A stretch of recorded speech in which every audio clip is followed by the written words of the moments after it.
कार्तिक के महीने में भगवान शंकर और पार्वती दोनों जहां तहां भगवान नारायण की पूजन हो रही थी, इसलिए बहुत प्रसन्न हुए।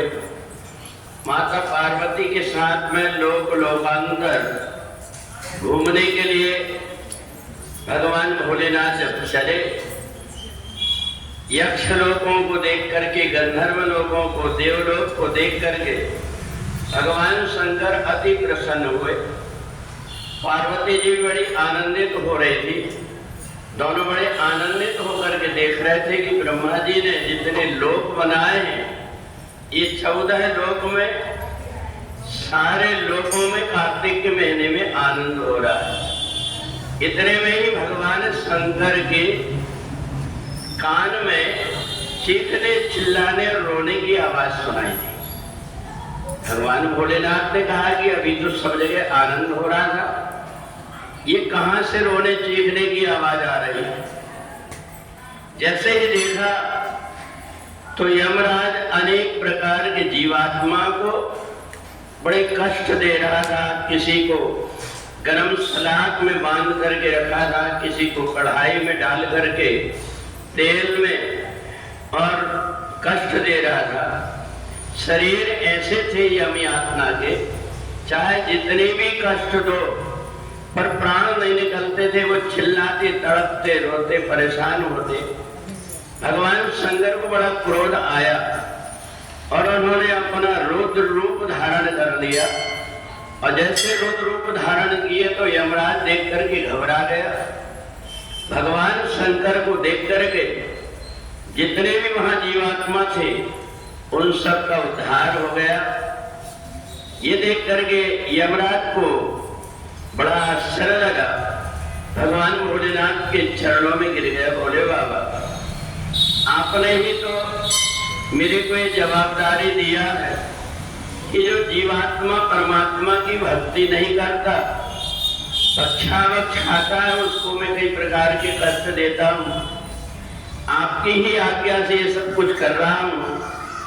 भगवान भोलेनाथ ने कहा कि नहीं, कार्तिक के महीने में जो अमावस्या के पहले चतुर्दशी आएगी, इसको मैं यहाँ पर प्रकट हुआ हूँ, इसलिए आज के दिन इसको नरक चतुर्दशी के रूप में जाना जाएगा।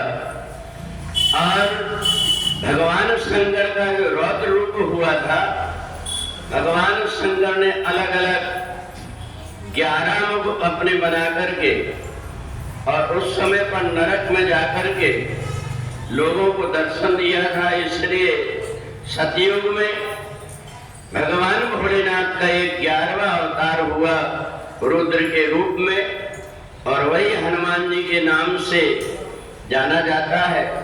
तो इसलिए वही हनुमान जी महाराज जब उन्होंने देखा रौद्र रूप है और रौद्र रूप के कारण बहुत से भक्तों को कष्ट होगा, तो इसलिए भगवान शंकर सतयुग में अलग अलग रूपों में नरक के लोगों को छुड़ाने के लिए जन्म लिए थे हनुमान जी के रूप में। इसलिए आज के दिन को एक तो नरक चतुर्दशी और हनुमान जन्म के रूप में जाना जाता है। त्रेता युग में वही भगवान शंकर फिर से सौम्य रूप धारण करके अवतरित हुए थे। इसलिए हनुमान जी के जन्म के दो अलग अलग, सतयुग में रौद्र रूप में भगवान का जन्म हुआ, इसलिए आज भी हनुमान जयंती के रूप में जाना जाता है। और सौम्य रूप में जब जन्म हुआ, चैत्र मास की पूर्णिमा को भगवान राम और सीता जी तथा भक्ति का मार्ग भक्तों को बताने के लिए वो दो अलग अलग अवतार है। तो इसलिए सतयुग में हनुमान जी महाराज ने जो अवतार लिया था कार्तिक मास की कृष्ण पक्ष की चतुर्दशी को, तो भगवान शंकर को नरक चतुर्दशी अच्छी नहीं लगी, इसलिए उन्होंने अपने जन्मदिन के रूप में भी आज के दिन को माना है कि जो भी कार्तिक के पूरे महीने में अगर पूजन नहीं कर पाया, अगर आज के दिन वो पूजन कर लेता है तो उसके भी सब प्रकार के जाने अनजाने पाप नष्ट हो जाते हैं और उसको 28 प्रकार के जो नरक है उसमें नहीं जाना पड़ता। बोलिए सच्चिदानंद भगवान